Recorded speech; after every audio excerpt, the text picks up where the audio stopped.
Hello again.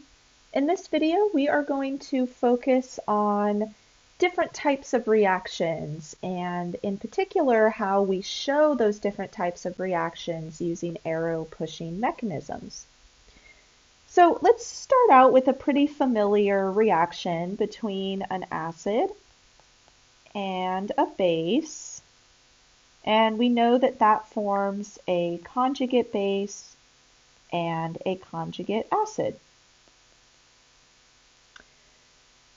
Now, we also learned about Lewis acids and Lewis bases previously. So remember that Lewis bases have a pair of electrons that they can donate to another molecule. Now, there's actually another term for that, and the other term for that is nucleophile.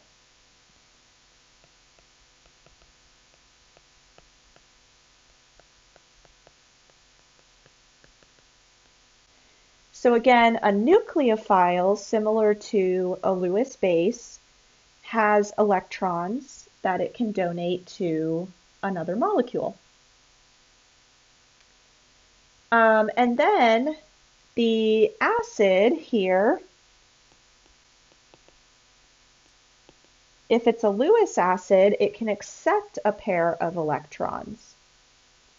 So there's another word for that, and that word is electrophile. So electrophiles want electrons, similar to a Lewis acid. So really, the word electrophile just means it's an electron lover. It really wants electrons.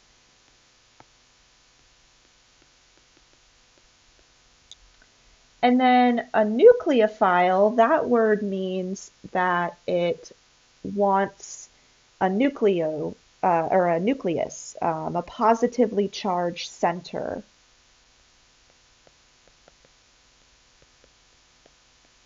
So it wants something that's partially positive or positive.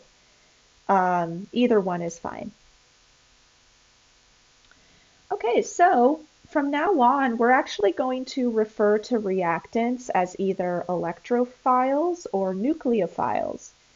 So if you already know what Lewis acids are and what Lewis bases are, it won't be too hard to switch over to this new terminology. But definitely learn these words. Electrophiles want electrons, nucleophiles want positive charges or partially positive charges. So let's show what happens in this reaction using our electron pushing arrows. So again, we always start at the electrons and we show where they're going to move. So the head of the arrow is pointing towards the electrophile, and the tail of the arrow starts at the nucleophile. So once this nucleophile B takes the hydrogen or the proton from A, which is partially positive, by the way, so we can write a partial positive charge and a partial negative charge.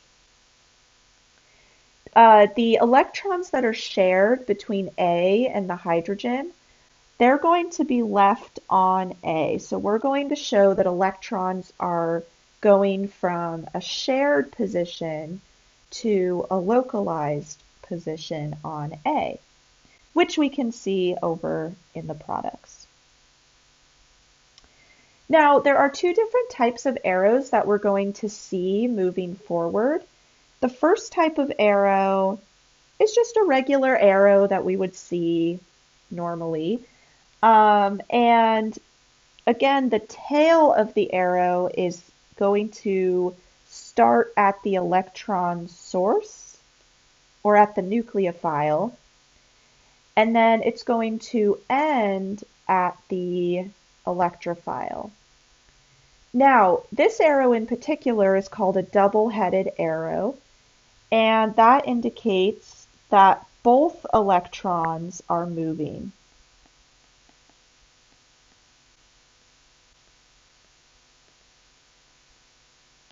But we can also have a single-headed arrow, or we could call this a half arrow or a fishhook arrow, whatever helps you remember what it is.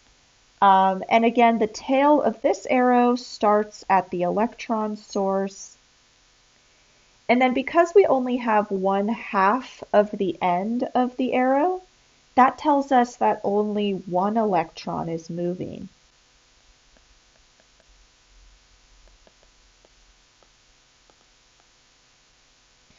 So normally we're going to use the double-headed arrows. That's more typical. But there are some instances where only one electron will move, and we'll go over that in the future, but just keep it in mind for now. Okay, so again, just to summarize, the nucleophile is the electron source, and the electrophile is the electron destination.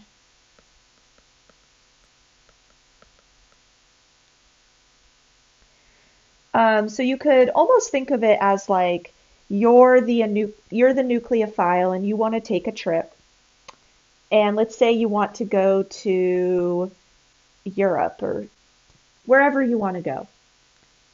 Europe would be the destination, so that would be the electrophile. So on a map, you could draw the arrow going from where you live all the way over to Europe, where you're trying to get to. So kind of similar here with reactions, where we're starting with the nucleophile or the Lewis base, for instance, and we're going to draw an arrow to where that base wants to go. Where does it want to end up? And the electrophile is the destination. That's the desired location for the nucleophile. Anyway, I don't know if that analogy helps, but it helps me sometimes.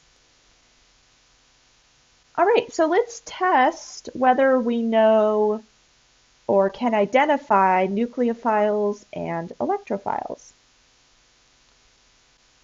So I'm going to draw a few different molecules here, and you're going to try to determine if it's a nucleophile or an electrophile.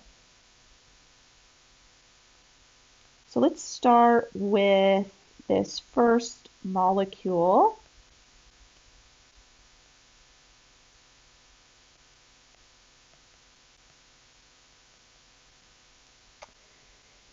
And the second molecule is somewhat similar, except we have a bromine attached. The third molecule is water.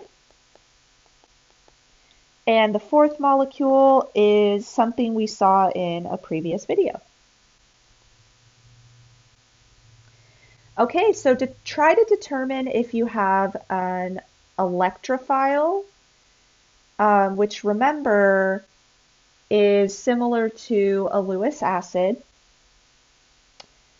or is it a nucleophile, which is similar to a Lewis base, and it has a lone pair that it can donate. So you can pause the video and try this on your own, and then we'll go over it together.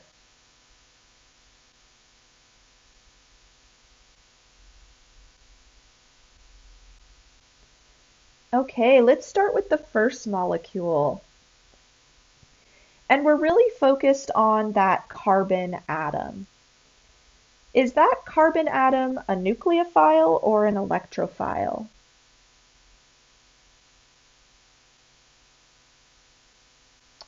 So it does have a negative charge, which means it's electron rich. And it has a lone pair that it can donate to something else. So would that make it a nucleophile or an electrophile? That makes it a nucleophile. The other way you could think about this is because it's electron rich, it has too many electrons to begin with, or it's happy with the number of electrons it has. So it really doesn't want any more electrons. So it's not an electrophile or an electron lover, right? So that would make it a nucleophile. Okay, so let's look at the second molecule. We have a carbon bonded to 3 hydrogens and a bromine. And let's focus on carbon in this molecule. Is that a nucleophile or an electrophile?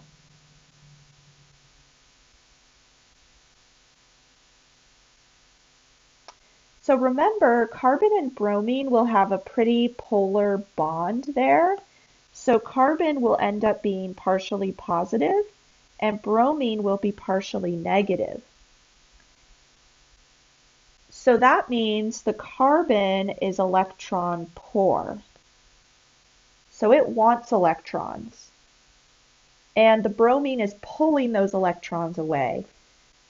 So is carbon an electrophile or a nucleophile?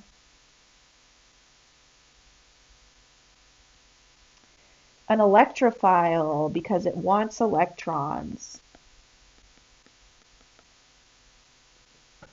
All right, next is oxygen in the molecule water. So is that a nucleophile or an electrophile? Or another way to ask that, is it electron rich or electron poor?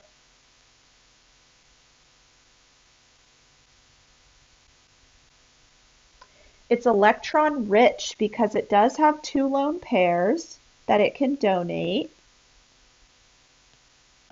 So that would make it a nucleophile.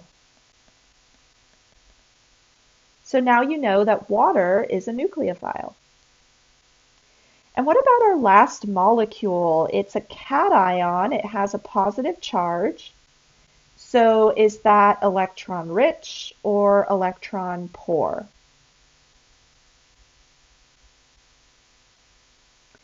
Electron poor. It's missing electrons. So would that make it a nucleophile or an electrophile? An electrophile. It wants electrons. Okay. Now let's look at a few more examples, but these examples might be a little trickier. So let's look at cyclohexene as our first example, and then boron trifluoride as our second example. And our last example, we're going to actually look at a reaction.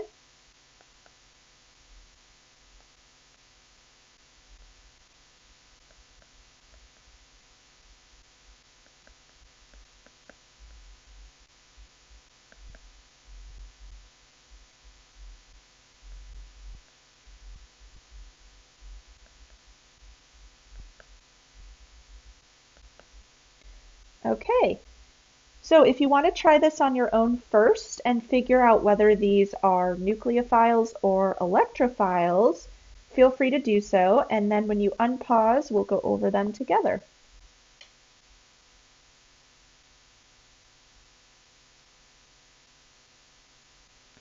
Okay, so let's look at cyclohexene, the first molecule.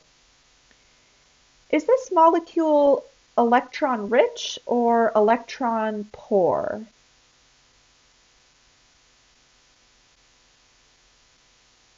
So it does have a double bond where we have 4 shared electrons, and that would actually be an electron rich area. So would that make it an electrophile or a nucleophile?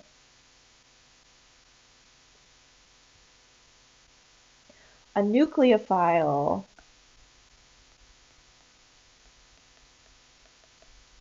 So double bonds or pi electrons can actually donate themselves to another molecule, for instance, or they can move around a molecule. And we've seen that previously. So double bonds or pi electrons are nucleophiles.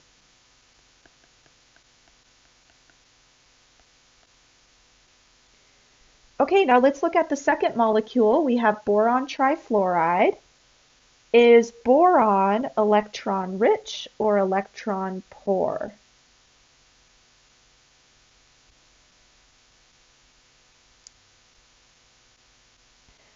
So remember from a long time ago at the beginning of the quarter, we said that boron can act as a Lewis acid, right? And that's because it has an empty p orbital. So you might recall those energy diagrams we drew, or the orbital diagrams, where we showed that there was actually an empty p orbital for boron. All right, so that means boron is electron poor because of this empty p orbital. So does that make this an electrophile or a nucleophile? An electrophile, so it can accept electrons because it loves electrons. And what about our last example? It's actually a reaction, and I'll give you a hint. The nucleophile and the electrophile are in the same molecule.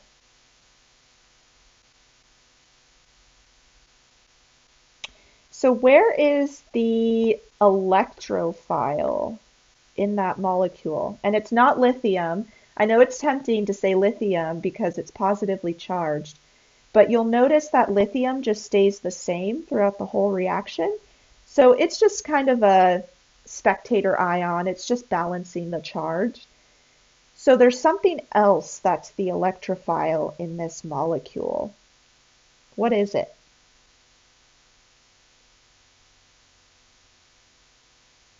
Well, in the previous example, we said that boron, if it's bonded to three things, it has an empty p orbital. So boron in this molecule is also electron poor, which makes it the electrophile.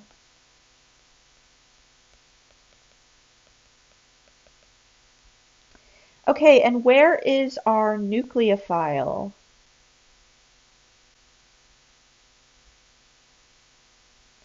It's that negative charge, right? Because that's electron rich. So that makes it the nucleophile. And this is a really cool reaction where the negative charge on the end kind of donates itself to boron, and we end up forming a 5-membered ring. So if we count our carbons here, 1, 2, 3, 4, and then boron we'll just label as 5. So if we do the same thing off to the right in the product, we have 1, 2, 3, 4, and boron makes 5. So we just kind of formed this bond here between carbon 1 and boron. But when we formed that fourth bond to boron, it became negatively charged. Initially it was neutral, but once it accepted those electrons and shared it with carbon 1, it became negatively charged. And you can calculate the formal charge just to double check that I'm correct there. It's also good practice to calculate formal charges. Okay, so let's talk about different types of arrow pushing now that we know what electrophiles are and what nucleophiles are. So the first type of arrow pushing is proton transfer, and that's pretty common. It happens a lot in chemistry. A lot of chemistry is just acid-base chemistry. So we've seen this quite often. We have some sort of acid, which is our electrophile. I still get them mixed up, so it's okay if you do. All right, and then we have our base, which is the nucleophile. And then we know that the base or the nucleophile is going to donate electrons to the electrophile, and we leave some electrons behind on A. So we end up forming our conjugate base and the conjugate acid. All right, and then the next type of arrow pushing is what's called nucleophilic attack. So it sounds kind of violent, but basically you start with a nucleophile, like water, and it's going to attack an electrophile, like the following.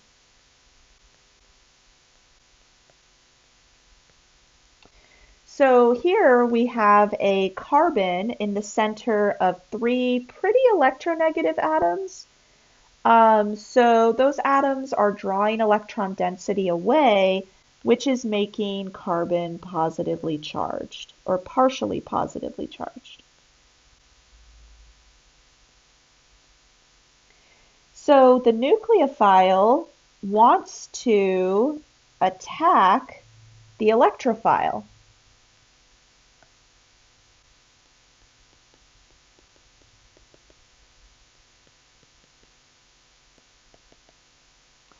And what's interesting is when that happens, we form a bond between oxygen and carbon. So the oxygen from water comes in and it forms a bond with that partially positive carbon. But that's going to form a Texas carbon, right? So we have to alleviate that pressure on carbon. And one way we can do that is by moving these pi electrons up to oxygen.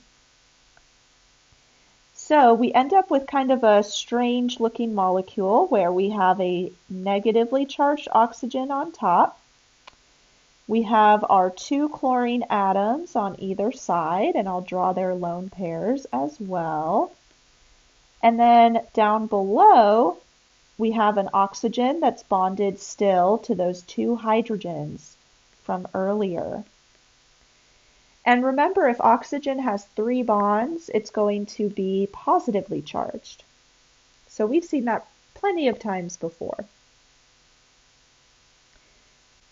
All right, so that's a nucleophilic attack, when you have something that wants to donate electrons, so your nucleophile, and then you have something that's partially positive or fully positively charged, which is the electrophile. Now, the third type of arrow pushing is the loss of a leaving group. And we saw this earlier.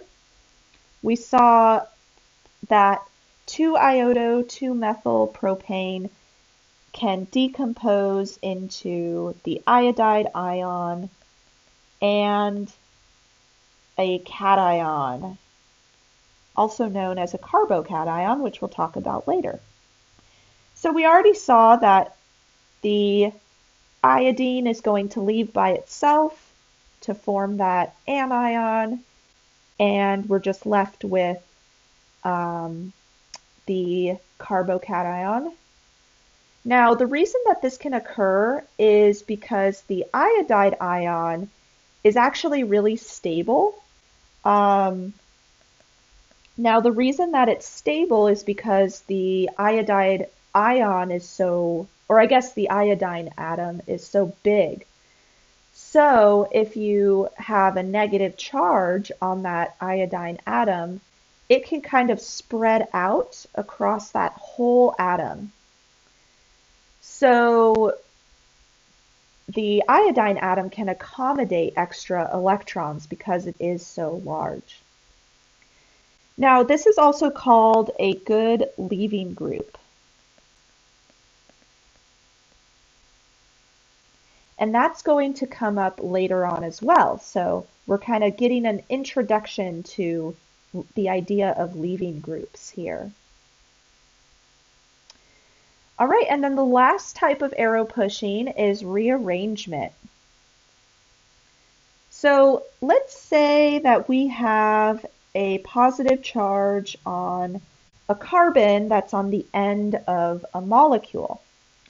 So this is what we would call a primary carbocation. And remember, we can use a 1 with a degree symbol next to it to indicate primary. Now, primary carbocations are not very stable. We don't really want to have a positive charge on a primary carbon. We would actually prefer for that positive charge to be on a tertiary carbon. So what's really cool is that we can have what's called a 1,2 hydride shift. So this can happen spontaneously where a hydrogen on a carbon next door to the carbocation, so a neighboring carbon, that hydrogen can actually move over, and what we end up with is the positive charge moving to that neighboring carbon, and then the hydrogen attaches itself to the primary carbon. So again, this is called a 1,2 hydride shift. This can also happen with methyl groups. Sometimes methyl groups will just move over to another carbon in order to make a more stable carbocation. So this charge on our product is on a tertiary carbon, so this would be called a tertiary carbocation. And I'll write a little note off to the side. Can also happen with methyl groups. So you can also have a 1,2 methyl shift as well. Okay, so I think we'll stop there for today. And next time we'll focus a little bit more on rearrangement, so that last type of arrow pushing, and we'll go over carbocations a little bit more as well. So I will see you then.